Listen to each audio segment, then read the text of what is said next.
जय हिंद दोस्तों। हम चर्चा कर रहे हैं त्रिपक्षीय संघर्ष के ऊपर। जैसा कि पिछली कक्षाओं में हम आपको दो वंश के बारे में बता दिए थे। त्रिपक्षीय संघर्ष में जो 3 राजवंश भाग ले रहे थे उसमें 2 राजवंशों के ऊपर हम चर्चा कर लिए थे। ठीक है, पाल वंश के बारे में हम आपको बता दिए थे और प्रतिहार वंश के बारे में भी हम चर्चा कर लिए हैं। ठीक है, आज की कक्षा में हम राष्ट्रकूट वंश के ऊपर क्या करने वाले हैं, चर्चा करने वाले हैं। ठीक है, तो आज हम बेहतरीन तरीके से राष्ट्रकूट वंश को क्या करेंगे, संपन्न करेंगे। और नेक्स्ट वीडियो में क्या करेंगे कि इन तीनों राजवंशों के जो जो राजा लोग त्रिपक्षीय संघर्ष में कन्नौज पर अधिकार करने के लिए मार किया है उस सब को एक में लिंकअप करा देंगे और मार झगड़ा करा देंगे। कौन दिक्कत समझने में? एगो शॉर्ट वीडियो क्या कर दिया जाएगा, अपलोड कर दिया जाएगा। ठीक है, आपसे एक रिक्वेस्ट है, आपके लिए हम इतना मेहनत कर रहे हैं तो आप हमारे लिए एक काम कीजिए कि ये जो वीडियो हम अपलोड कर रहे हैं इसको ज्यादा से ज्यादा शेयर कीजिए और क्या कीजिए, उसको लाइक किया जाता है ना, तो हाँ लाइक कीजिए। और चैनल जो है हमारा ये बीपार्ड सिलेक्शन सेंटर, इसको क्या कीजिए आप लोग सब्सक्राइब कीजिए। देखिए नाम है सिर्फ इसका बीपार्ड सिलेक्शन सेंटर, लेकिन तैयारी यहाँ पर सिर्फ कॉन्सेप्चुअल चीज की जा रही है। ठीक है, और यह जो कॉन्सेप्ट है ना, यह ओवरऑल पूरे हिंदुस्तान के कोई भी पेपर आप दीजिए वहां पर आपके काम में यह आएगा। ठीक है, यह कक्षा जो है आपके मस्तिष्क को एक अलग दिशा में सोचने के लिए क्या कर देगा, मजबूर कर देगा। ठीक है ना, तो ध्यान से इस कक्षा को देखिएगा। ठीक है, कोई दिक्कत समझने में? चलिए तो बिना देर किए हुए हम अपने जो कक्षा में जो चर्चा करना है इसके सेशन को आगे बढ़ा रहे हैं। ठीक है ना, चलिए तो आज की कक्षा में हम राष्ट्रकूट वंश के ऊपर क्या करने वाले हैं, चर्चा करने वाले हैं। पिछली कक्षाओं में भी हम आपको बता दिए थे कि ये राष्ट्रकूट वंश जो था यह महाराष्ट्र के क्षेत्र में क्या था, शासन कर रहा था। ठीक है, और इधर गुजरात और राजस्थान के क्षेत्र में प्रतिहार लोग थे और यहाँ पर बंगाल के क्षेत्र में कौन थे, पाल थे। ठीक है, तो आज हमें सिर्फ राष्ट्रकूट वंश के ऊपर चर्चा करना है। ठीक है ना, तो चलिए शुरू करते हैं राष्ट्रकूट वंश के बारे में। ध्यान दीजिए, राष्ट्रकूट वंश की पहली जानकारी ये है सबसे पहले कि राष्ट्रकूट वंश कहाँ स्थित था। तो हमें पता है कि महाराष्ट्र में स्थित था। और राष्ट्रकूट वंश के संस्थापक कौन थे? ठीक है ना, तो राष्ट्रकूट वंश जो था इसके संस्थापक जो थे उनका नाम था दंती दुर्ग। कौन थे? दंती दुर्ग। राष्ट्रकूट वंश के संस्थापक कौन थे? दंती दुर्ग थे। और दंती दुर्ग ने अपने राजधानी किसको बनाया था? मान्य खेत को। किसको बनाया था? मान्य खेत। तो ध्यान दीजिए, राष्ट्रकूट वंश की राजधानी मान्य खेत, राष्ट्रकूट वंश के संस्थापक दंती दुर्ग। कौन थे? दंती दुर्ग। अब ध्यान दीजिएगा, यह जो राष्ट्रकूट वंश है इसमें मुख्य रूप से हमें 7 राजाओं के लिस्ट जो है हमको याद करना है। 7 को राजा के बारे में याद करना है नाम, जिसमें सबसे पहले तो हमारे दंती दुर्ग आएंगे, उसके बाद 2 नंबर पर आएंगे ध्रुव। कौन आएंगे? ध्रुव। 3 नंबर पर जो आएंगे उनका नाम होगा गोविंद थर्ड। कौन होंगे? गोविंद थर्ड। 4 नंबर पर जो राजा होंगे उनका नाम होगा अमोघ वर्ष। क्या होगा? अमोघ वर्ष। 5 नंबर पर होंगे हमारे इंद्र थर्ड। 6 नंबर पर होंगे हमारे कृष्ण थर्ड और 7 नंबर पर कर्ण द्वितीय।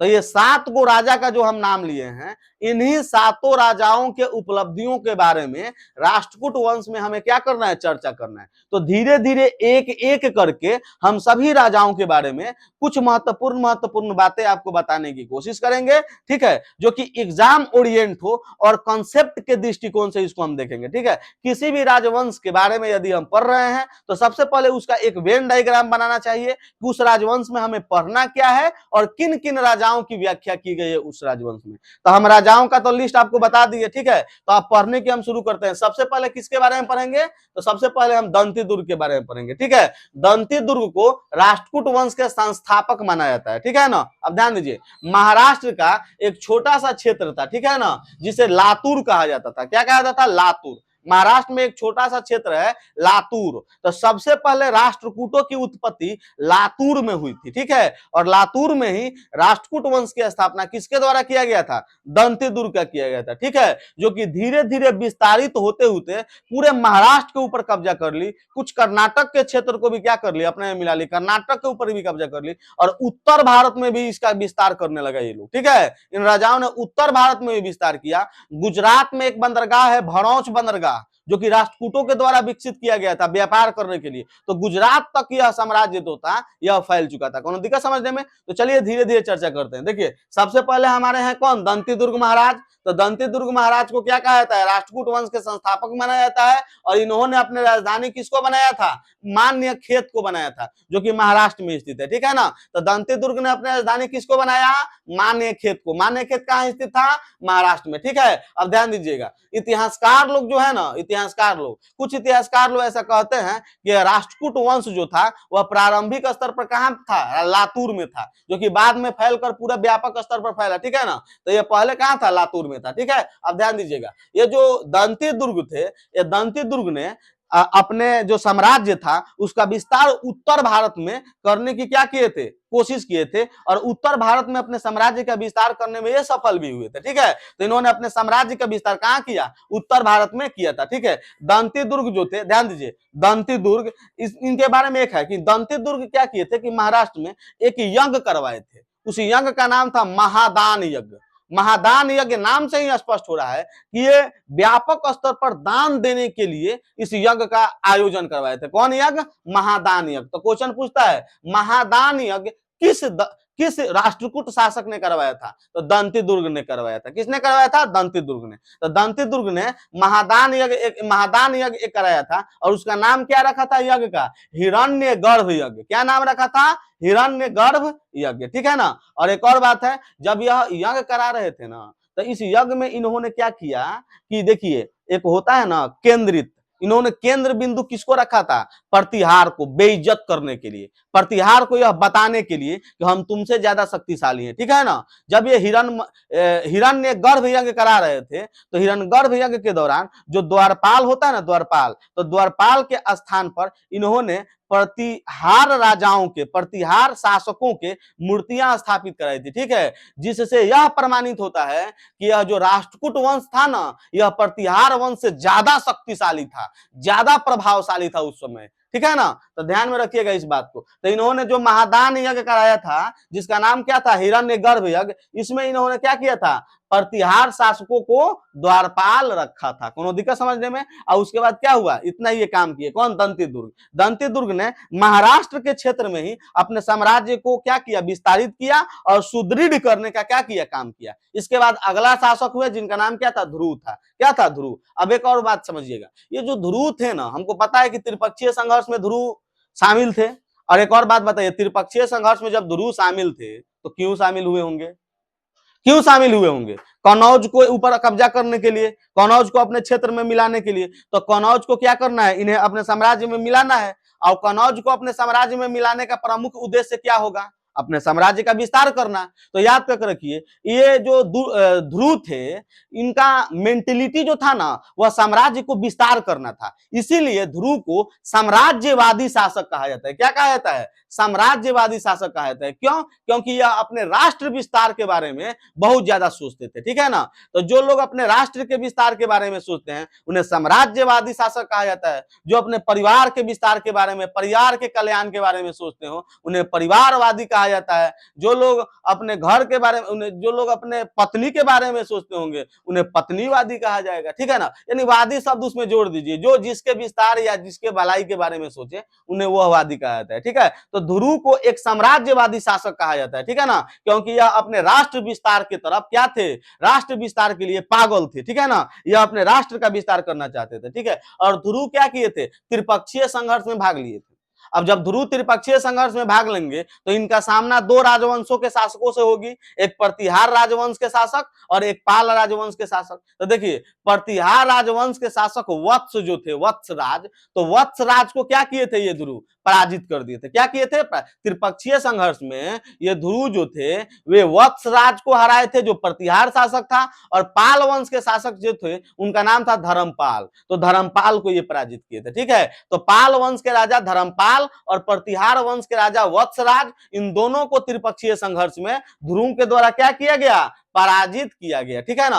और ध्रुव याद करके रखिएगा, जब यह अपने साम्राज्य विस्तारवादी नीतियों पर काम कर रहा हो तो एक बात बताइए बाबू, इसके ऊपर किसी बाह्य शक्ति का क्या होगा, कंट्रोल होगा, नहीं होगा। जब बाह्य शक्ति इसके ऊपर कंट्रोल नहीं करेगी, जब इसे बाह्य शक्ति इसके ऊपर दबाव जब नहीं बना पाएगी, तो बताइए यह अपने आप को संप्रभु घोषित करेगा कि नहीं, एकदम करेगा। तो ये जो ध्रुव था यह अपने आप को संप्रभु शासक घोषित किया, अपने आप को संप्रभु शासक मानता था। कोई दिक्कत समझने में। अब ध्यान दीजिए, इस ध्रुव के बाद इसका पुत्र जो था उसका नाम था गोविंद थर्ड।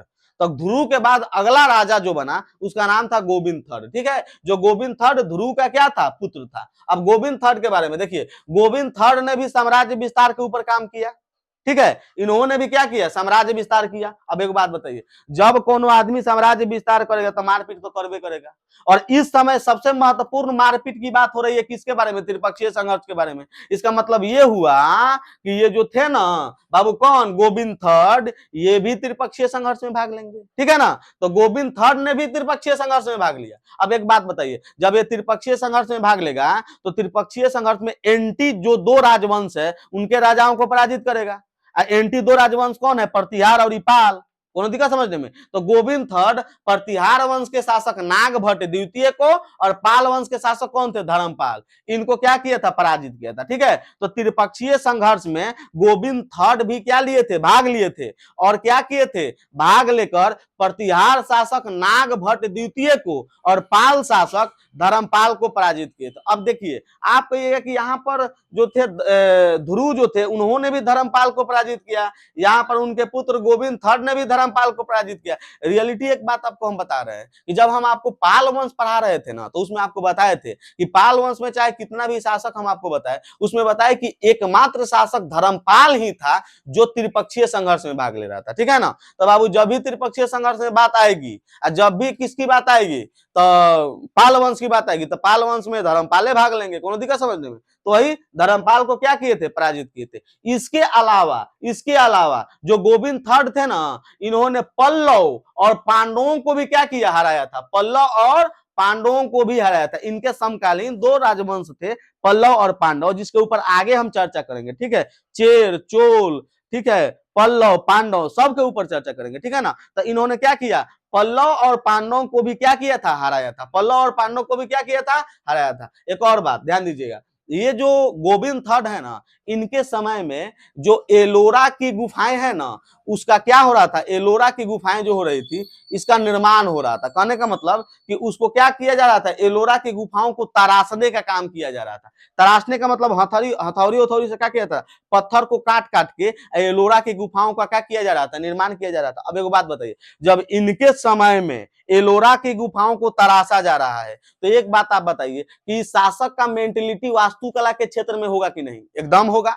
अगर वास्तुकला के क्षेत्र में इस शासक की रुचि अगर नहीं होती तो यह एलोरा की गुफाओं को तराशने देता, नहीं तराशने देता। ठीक है ना, इसका मतलब कि एलोरा की गुफाओं का तराशे जाना ही इस बात का सूचक है कि ये जो शासक है गोविंद थर्ड, इसका जो ये जो था, यह वास्तुकला का भी क्या कर रहा था, संरक्षण कर रहा था। ठीक है ना, तो ये जो गोविंद थर्ड थे, ये वास्तुकला के क्षेत्र में भी बहुत माने अभूतपूर्व क्या किए थे, योगदान दिए थे। ठीक है ना, अब आगे हम लोग पढ़ेंगे। तो इसके बाद गोविंद थर्ड के बाद अगला राजा कौन हुए थे, अमोघ वर्ष हुए थे। ठीक है, अमोघ वर्ष जो कि कब शासक बने थे, 814 ईस्वी में शासक बने और 876 ईस्वी तक रहे। ठीक है, इतिहास में सबसे लंबे समय तक शासक बनने वाले शासकों में इनका नाम आता है। कौन है वो, अमोघ वर्ष, सबसे लंबा दिनों तक शासन किए थे। ठीक है, आप घटाकर देख सकते हैं, 6 में से 4 गया 2 और 7 में से 1 गया कितना, 6,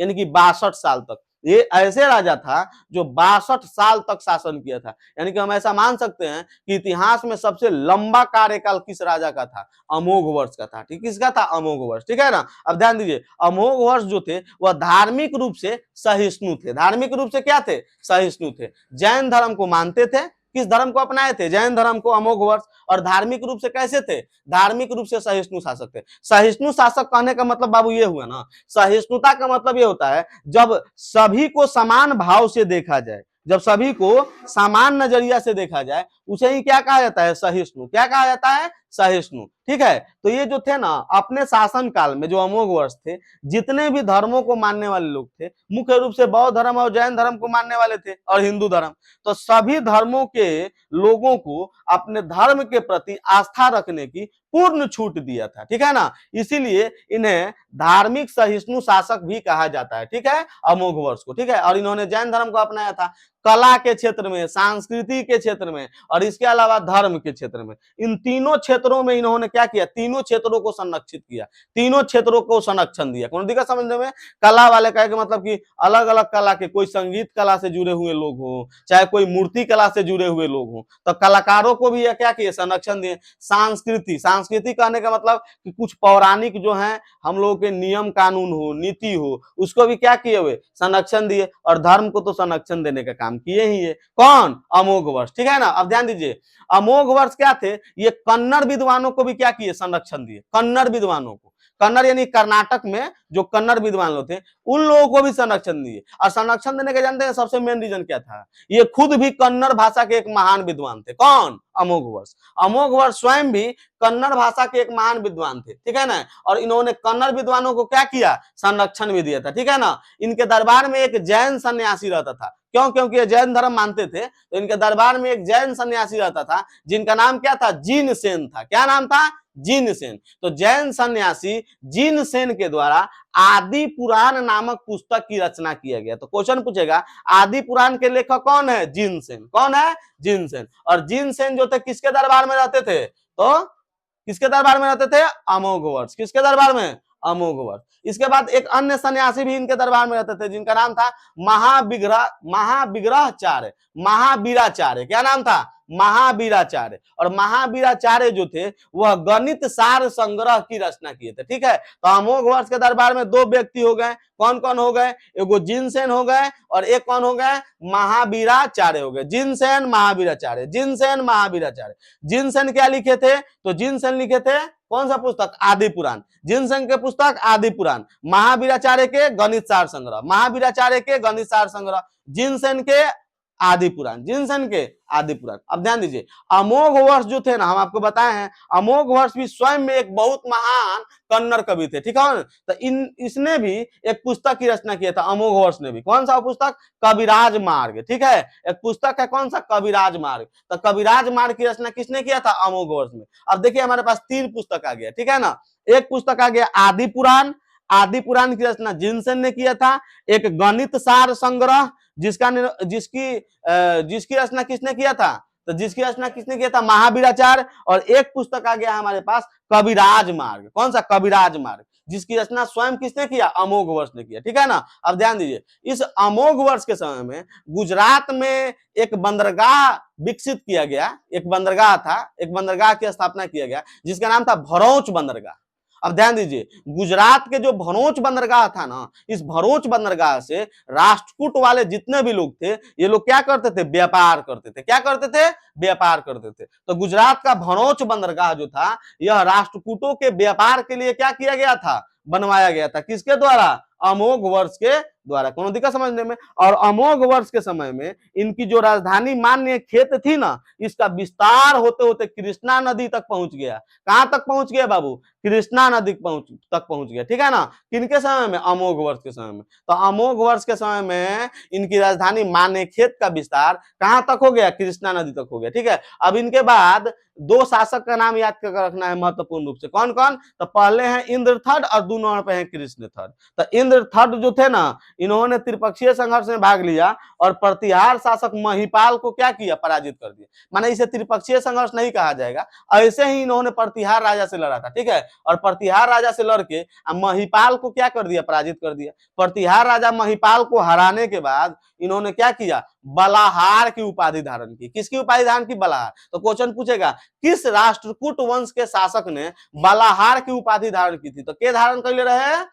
इंद्र थर्ड ने। किसने? इंद्र थर्ड ने बलाहार की उपाधि धारण किया था। अब इसके बाद है कृष्ण थर्ड महोदय, ठीक है। और इंद्र थर्ड 915 से लेके 927 ईस्वी तक राजा रहे, ठीक है ना। और कृष्ण थर्ड जो थे वह 939 से लेके 965 ईस्वी तक राजा रहे। कब से कब तक? 939 से 965 ईस्वी तक, ठीक है ना। अब ध्यान दीजिएगा, ये जो कृष्ण थर्ड थे, इस कृष्ण थर्ड को कला और संस्कृति का संरक्षक माना जाता है। ये भी कला और संस्कृति को संरक्षण दिए, तो इनको संरक्षक माना जाता है, ठीक है। और इनके दरबार में सबसे महत्वपूर्ण चीज याद करके रखना है कि कृष्ण थर्ड के दरबार में एक कन्नड़ कवि रहते थे जिनका नाम क्या था? पोन्ना। क्या नाम था? पोन्ना। और कन्नड़ कवि पोन्ना के द्वारा एक पुस्तक की रचना किया गया था जिनका नाम क्या था? शांति पुराण, ठीक है ना। तो पुन्ना ने किस पुस्तक की रचना किया? शांति पुराण की। किसकी रचना किया? शांति पुराण की। और पुन्ना नामक कन्नड़ कवि किसके दरबार में रहते थे? किसके दरबार में रहते थे? तो देख लीजिए, किसके दरबार में? कृष्ण थर्ड के दरबार में रहते थे, ठीक है। अब कृष्ण थर्ड जो थे ना, ये 2 मंदिर का भी निर्माण करवाए थे। कितने मंदिर बनवाए थे? 2 मंदिर। एगो कृष्णेश्वर मंदिर, एगो था गंड मार्कंडे मंदिर। कौन? गंड मार्कंडे मंदिर। तो कृष्णेश्वर मंदिर और गंड मार्कंडे मंदिर, इन दोनों मंदिरों का निर्माण किसने किया था? कृष्ण थर्ड ने किया था। कृष्णेश्वर मंदिर और तो देखिए, कृष्ण थर्ड है ना, तो अपना नाम से एगो मंदिर बना दिए जिनका नाम है कृष्णेश्वर मंदिर। एगो गंड मार्कंडे मंदिर, गंड मार्तंडे मंदिर, गंड मार्तंडे मंदिर का निर्माण कौन किए? कृष्ण थर्ड किए थे। और याद तक रखिएगा, राष्ट्रकूट वंश में अंतिम राजा जो हुए थे, अंतिम शासक, उनका नाम क्या था? कर्ण द्वितीय। कौन थे? कर्ण द्वितीय। तो ये था हमारे राष्ट्रकूट वंश से संबंधित विस्तृत क्या कॉन्सेप्चुअल जानकारी, ठीक है। हमें उम्मीद है कि आपको समझ में आया होगा, हमें उम्मीद है कि आपको समझ में आया होगा, ठीक है। अब ध्यान दीजिएगा, इसमें कितनी पुस्तकें टोटल आई है। तो पुस्तक देखिए, यहाँ पर एक आया है जीन सेन का पुस्तक आदि पुराण, एक आया है महावीराचार्य की पुस्तक गणित सार संग्रह, एक आया है अमोघ वर्ष की पुस्तक कौन सा? कविराज मार्ग, एक आया है हम लोग का इधर पुन्ना की पुस्तक कौन? शांति पुराण। इस पुस्तक को क्या कीजिएगा, आप लोग एक अलग कॉपी बनाइएगा और उस कॉपी में जितने भी ऐतिहासिक पुस्तकों को हम पढ़ाएंगे उसको वहां पर नोट करते चलिएगा, ठीक है। बाकी इसको आप कोशिश कीजिएगा कि हमारे बातों को सुनकर और एक नोट्स बनाने की क्या कीजिएगा, आप लोग कोशिश कीजिएगा, ठीक है। तो और क्या कीजिए, और आपसे यही उम्मीद है हमारा कि आप लोग एक काम करते रहिए, चैनल को जितना मन करे उतना आप क्या कीजिए, वीडियो को शेयर कीजिए, और चैनल को जितना से ज्यादा हो सके आप सब्सक्राइब कीजिए, और जितना जल्दी हो सके, जितना जल्दी हो सके आप लोग उसे क्या कीजिए, 1000 को पार कराइए। कोनो दिक्कत समझने में? जितना जल्दी हो सके, ठीक है ना। आप लोगों से यही विनती है, कोनो दिक्कत समझने में? चलिए, तो मिलते हैं फिर नेक्स्ट वीडियो में। त्रिपक्षीय संघर्ष में अब खत्म हो गया, फिर नेक्स्ट वीडियो में आपसे हम मिलते हैं। तब तक के लिए क्या, जय हिंद।